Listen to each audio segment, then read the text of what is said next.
사무엘하 1장 17절부터 27절까지 말씀 함께 봉독합니다. 다윗이 이 슬픈 노래로 사울과 그의 아들 요나단을 조상하고 명령하여 그것을 유다 족속에게 가르치라 하였으니 곧 활노래라. 야살의 책에 기록되었으되 이스라엘아 내 영광이 산 위에서 죽임을 당하였도다. 오호라 두 용사가 엎드러졌도다. 이 일을 가드에도 알리지 말며 아스글론 거리에도 전파하지 말지어다. 블레셋 사람들의 딸들이 즐거워할까 할례 받지 못한 자의 딸들이 개가를 부를까 염려로다. 길보아 산들아 너희 위에 이슬과 비가 내리지 아니하며 재물 낼 밭도 없을지어다. 거기서 두 용사의 방패가 버린 바 됨이니라. 곧 사울의 방패가 기름 부음을 받지 아니함 같이 됨이로다. 죽은 자의 피에서 용사의 기름에서 요나단의 활이 뒤로 물러가지 아니하였으며 사울의 칼이 헛되이 돌아오지 아니하였도다. 사울과 요나단이 생전에 사랑스럽고 아름다운 자이러니 죽을 때에도 서로 떠나지 아니하였도다. 그들은 독수리보다 빠르고 사자보다 강하였도다. 이스라엘 딸들아 사울을 슬퍼하여 울지어다. 그가 붉은 옷으로 너희에게 화려하게 입혔고 금놀이개를 너희 옷에 채웠도다. 오호라 두 용사가 전쟁 중에 엎드러졌도다. 요나단이 내 산 위에서 죽임을 당하였도다. 내 형 요나단이여 내가 그대를 애통함은 그대는 내게 심히 아름다움이라. 그대가 나를 사랑함이 기이하여 여인의 사랑보다 더하였도다. 오호라 두 용사가 엎드러졌으며 싸우는 무기가 망하였도다 하였더라. 아멘. 생각의 영역을 확장하라라고 하는 제목으로 말씀 전합니다. 지난주에 교회 비가 새는 바람에 갑작스럽게 수요 예배를 진행할 수 없게 되었습니다. 비록 소수의 성도님들이지만 급하게 연락을 취해서 수요 예배가 진행될 수 없다라는 것을 양해를 구하게 되었는데요. 그래도 혹시나 하는 마음에 교회에 오시는 분이 있을까 해서 교회에 계속 대기하고 있었습니다. 그런데 7시 50분쯤 한 남자 성도님이 예배를 드리기 위해 오셨습니다. 그 성도님은 저희 교회에 등록되어 있는 분은 아니시지만 수요 예배에 자주 나오셔서 예배를 함께 드리던 분이셨습니다. 등록이 되어 있지 않다 보니 연락처를 알 수 없었기 때문에 수요 예배가 진행될 수 없는 상황을 공지를 못한 것이죠. 일이 끝나고 예배에 참석하기 위해 바쁘게 오셨을 텐데 참 죄송했습니다. 그런데 그 성도님은 예배가 드려질 수 없다라는 이야기를 들으시고 저에게 대화를 요청하시는 것이었습니다. 당연히 저는 그 대화에 응했죠. 대화에 응했고 거의 1시간 넘게 이야기를 나누게 되었습니다. 대화의 주제는 포스트 코로나 시대에 교회의 사명과 또 앞으로 교회가 어떤 모습으로 또 나아가야 할지에 대한 그런 부분들, 이 평신도의 시선으로 그동안에 가지고 있었던 여러 가지 생각들을 나누는 그런 시간이었습니다. 대화를 듣는 내내 개인적으로 좀 도전이 되는 시간이었습니다. 제가 평소에 가지고 있던 생각과 일치하는 부분도 있었을 뿐만 아니라 제가 미처 생각하지 못했던 부분들까지도 그분에게서 이야기를 들을 수 있었기 때문입니다. 이처럼 우리는 어떤 주제에 대해서 나름대로의 생각들을 다 가지고 있습니다. 그런데 다른 사람들과 대화를 하다 보면 그 사람에게서 내가 가지고 있지 않은 생각들까지도 이야기를 듣게 됩니다. 그런데 상대방의 생각을 경청하고 수용하게 되면 나의 생각의 영역이 확장될 수 있지만 상대방의 생각을 수용하지 못하고 경청하지 않는다면 자기만의 편협한 생각들에 갇혀 지내게 되는 것이죠. 우리 사회가 점점 이기적인 사회가 되어가고 있고 교회마저도 개교회주의로 변해가고 있는 것을 볼 때마다 이 생각의 영역이 확장되지 못하고 있는 오늘날의 현실이 참 안타깝게 다가왔습니다. 특별히 하나님의 사람들은 생각의 영역을 더욱더 확장시킬 필요가 있습니다. 왜냐하면 하나님의 사람들이 너무 자기만 생각하고 자기와 관련된 일만 생각하게 되면 다른 이들보다 더욱더 이기적인 모습으로 비춰지기 때문에 그렇습니다. 내가 먼저 잘 되어야 되고 내 자녀가 옆집 자녀들보다 더 먼저 성공해야 되고 내 남편이 먼저 인정받아야 된다라고 하는 이와 같은 생각은 오히려 하나님의 사람으로서 부끄러운 모습이라 할 수 있겠죠. 그런 점에서 오늘 본문의 다윗의 모습은 저희들을 부끄럽게 만들기도 하지만 한편으로는 도전을 주기에 충분한 모습인 것 같습니다. 오늘 본문은 사울과 요나단의 죽음의 소식을 듣고 애가를 지어 부르는 내용을 기록하고 있습니다. 다윗이 지은 이 애가의 핵심 단어는 두 단어입니다. 바로 18절에 기록된 가르치라라고 하는 이 단어와 이어서 20절에 기록된 알리지 말며 전파하지 말지어다 이 단어입니다. 이 18절과 20절에 기록된 이 표현들은 전혀 상반된 표현이라는 것을 저희들은 금방 알 수 있습니다. 가르치라는 것은 말하라는 것이죠.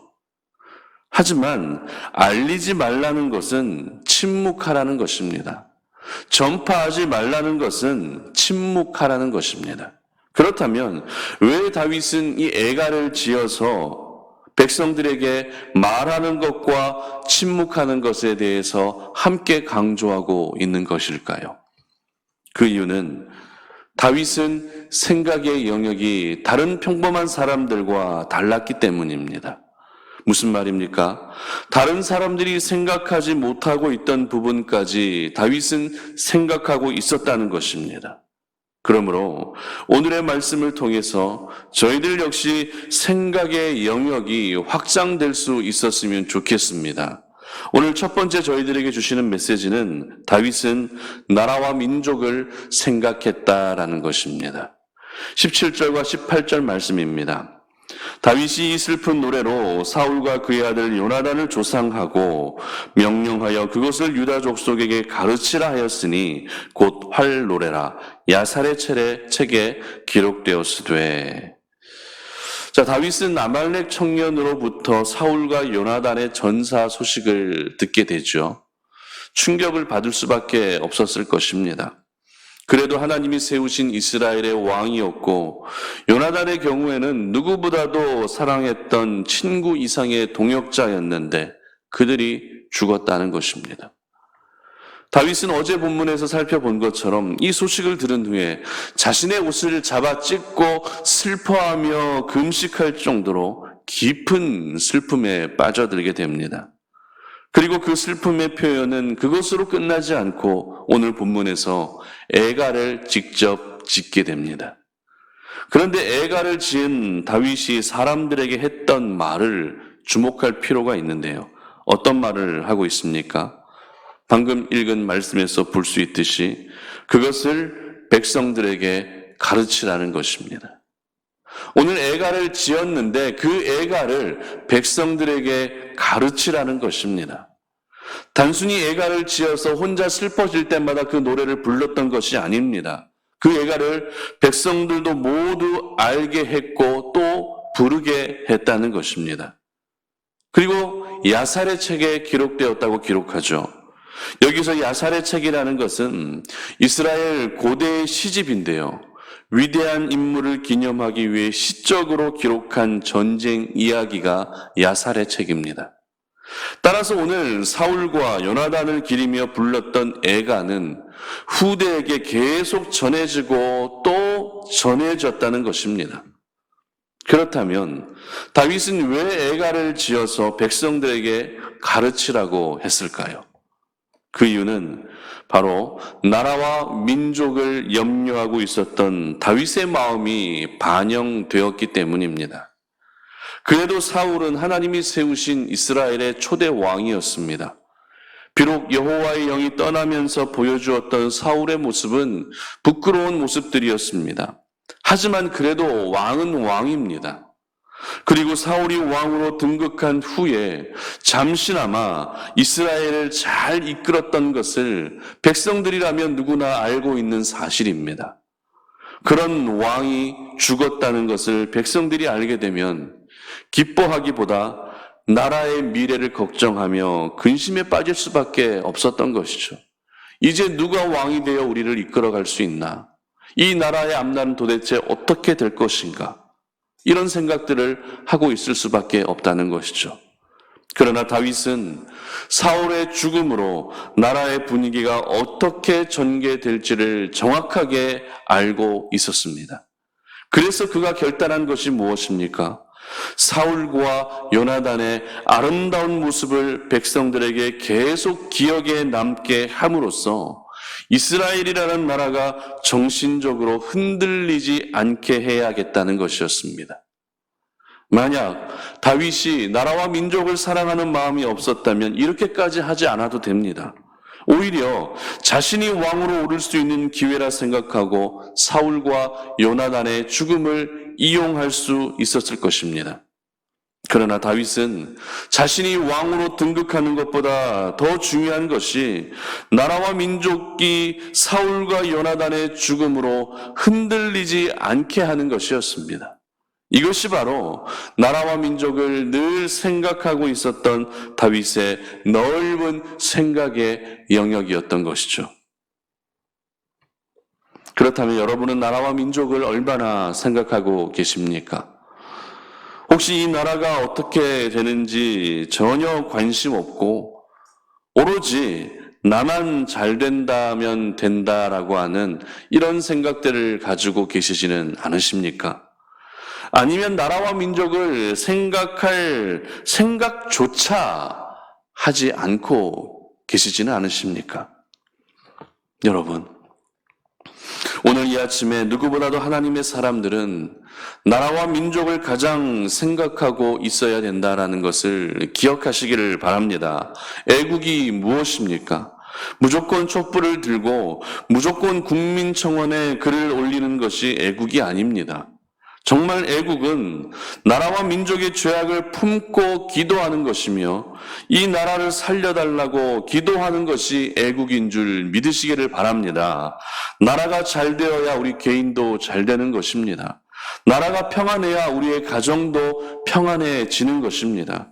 그러므로 여러분의 생각의 영역을 이제는 나 자신에서 나라와 민족으로 확장시킬 수 있기를 바랍니다. 그래서 여러분의 기도를 통해 이 나라가 바로 세워지는 그러한 축복의 은혜가 여러분 가운데, 우리 민족 가운데 임하기를 주님의 이름으로 축복합니다. 두 번째로, 다윗은 하나님의 영광을 생각했다라는 것입니다. 20절인데요. 이 일을 가드에도 알리지 말며 아스글론 거리에도 전파하지 말지어다. 블레셋 사람의 딸들이 즐거워할까? 할례 받지 못한 자의 딸들이 계가를 부를까? 염려로다. 사울과 요나단을 위한 애가를 지어 불렀던 다윗은 애가 첫 부분에서 가드에도 알리지 말고 아스글론 거리에도 전파하지 말라라고 이야기합니다. 여기서 가드와 아스글론이라고 하는 지역은 블레셋에 속한 지역이었습니다.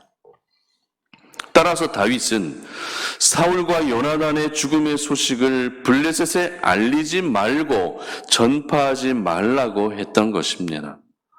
블레셋은 여러분들이 잘 알고 계시는 것처럼 대표적인 이스라엘의 적국이었죠. 실제 사울이 왕이 되고 나서 블레셋은 제대로 혼쭐이 난 그런 일이 있었습니다. 그런 블레셋이었기 때문에 사울과 요나단의 죽음의 소식을 듣게 되면 그들은 한없이 기뻐할 것입니다. 그리고 그보다 더 중요한 것은 하나님이 세우신 사울과 요나단의 죽음이었기 때문에 이것은 하나님의 영광이 떨어지는 것과 다름없는 일이었습니다. 그런데 저희들이 기억해야 할 것은 이미 사울과 요나단은 누구에 의해 죽임을 당했습니까? 블레셋에 의해서 죽임을 당했습니다.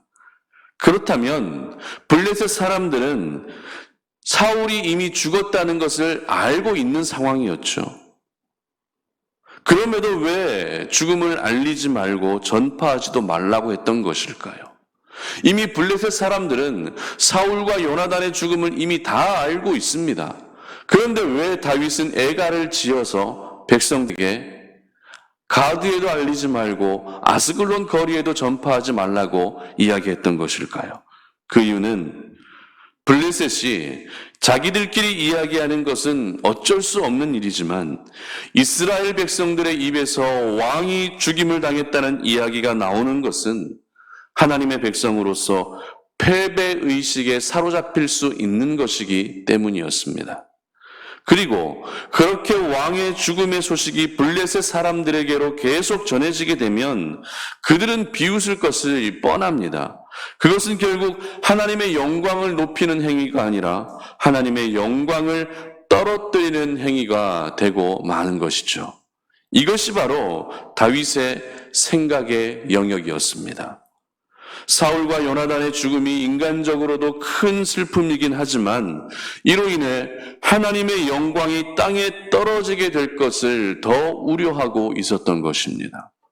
그러므로 저희들 역시 오늘을 살아가면서 내가 하나님의 사람이라고 하지만 내 입에서 부정적인 이야기가 계속 나오고 불평의 이야기가 계속 나오게 되면 그 이야기를 듣는 세상 사람들이 어떻게 생각하겠습니까?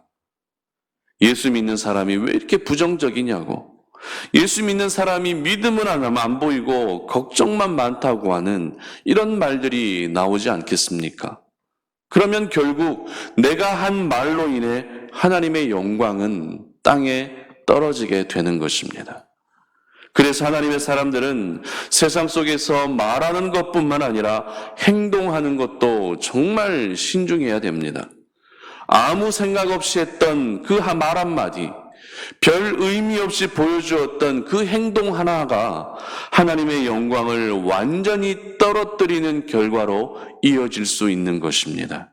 그러므로 여러분의 생각 속에 하나님의 영광을 항상 생각할 수 있기를 바랍니다. 그래서 내 말과 행동도 하나님의 영광과 직결되어 있다는 것을 잊지 않으시기를 바랍니다. 바라기는 여러분의 모습을 통해 하나님의 영광이 떨어지는 것이 아니라 오히려 하나님의 영광을 높이며 살아가시는 저와 여러분들 되시기를 주님의 이름으로 축복합니다. 말씀을 맺겠습니다.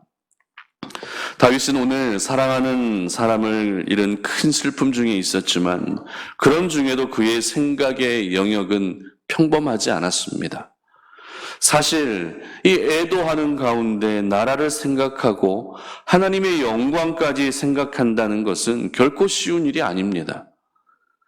나만 생각하고 나와 관련된 일만 생각하는 편협한 생각의 영역이 이제는 나라와 민족을 생각하고 하나님의 영광까지도 생각할 수 있는 생각의 영역으로 확장될 수 있기를 바랍니다. 결국 생각의 영역을 확장하는 사람이 기도의 지경을 넓힐 수 있는 것입니다.